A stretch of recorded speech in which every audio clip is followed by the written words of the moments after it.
So we're going to do a little bit of a deep dive on the pilot project that happened with the compostables. Tell us a little bit about that project. Sure.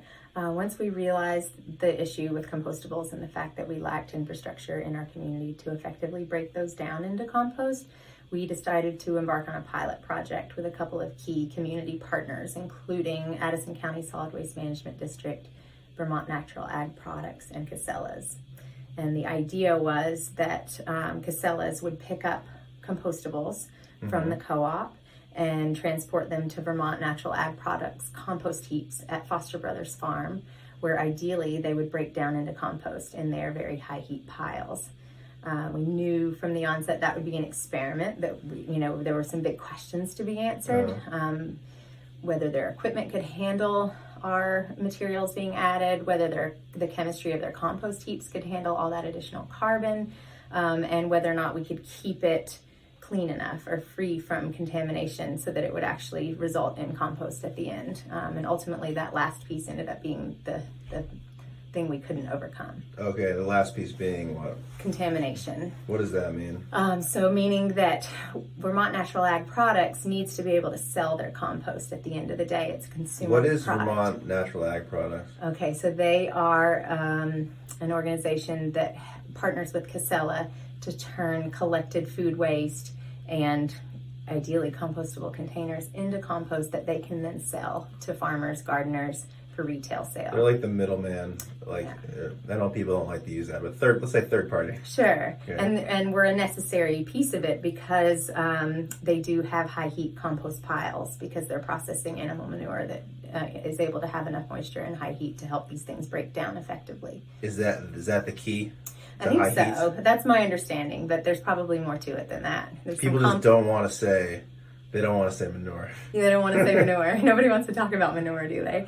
But I think at the end of the day, there's some really specific chemistry that needs to happen there. And if you have recyclables that often look a whole lot like their compostable counterparts going into that mix, as it breaks down, those recyclable products don't break down at all the way the compostable ones do. And it ends up contaminating the compost. It means that the compost at the end of the day has things in it that don't belong in the compost. Got it. So we had some students from Middlebury College that actually came to help us quantify, what our contamination rate was. And after a couple of weeks of messy sorting and counting, they determined that we had about a 30% contamination rate.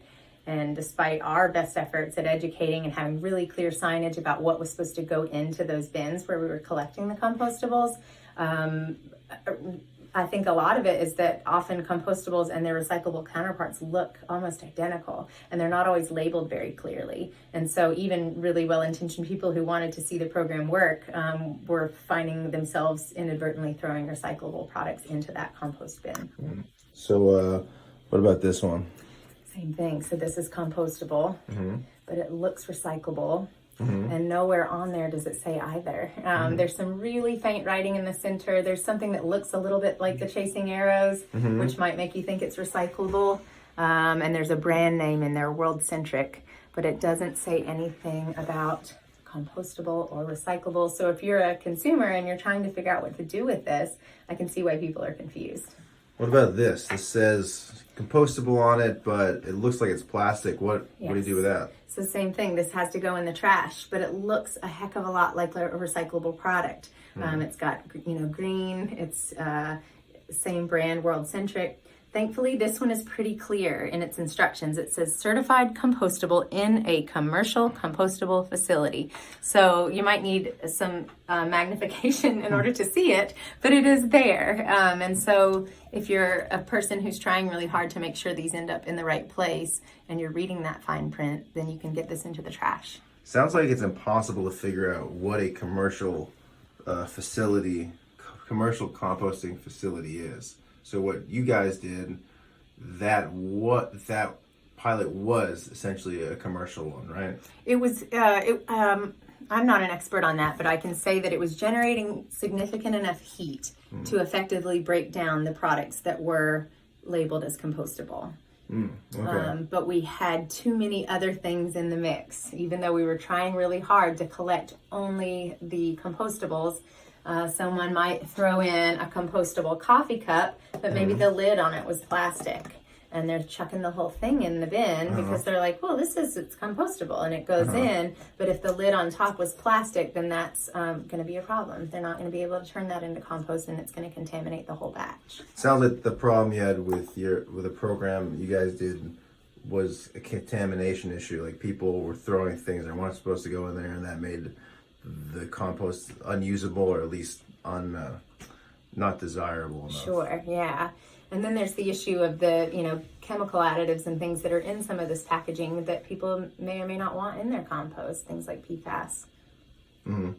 Interesting. Well, thanks for your help on the deep dive. Yeah. If you want to learn more, there's Emily wrote an article here. Let's see, it was in our spring 2020 edition of our Under the Sun newsletter. Can you move your hands if you look Yeah. up to the top there? Okay. Spring 2020. And it was called Compostable Conundrum, and it goes into detail about our efforts at creating the pilot project and ultimately why it failed. Cool. Thank you, Emily. You're welcome.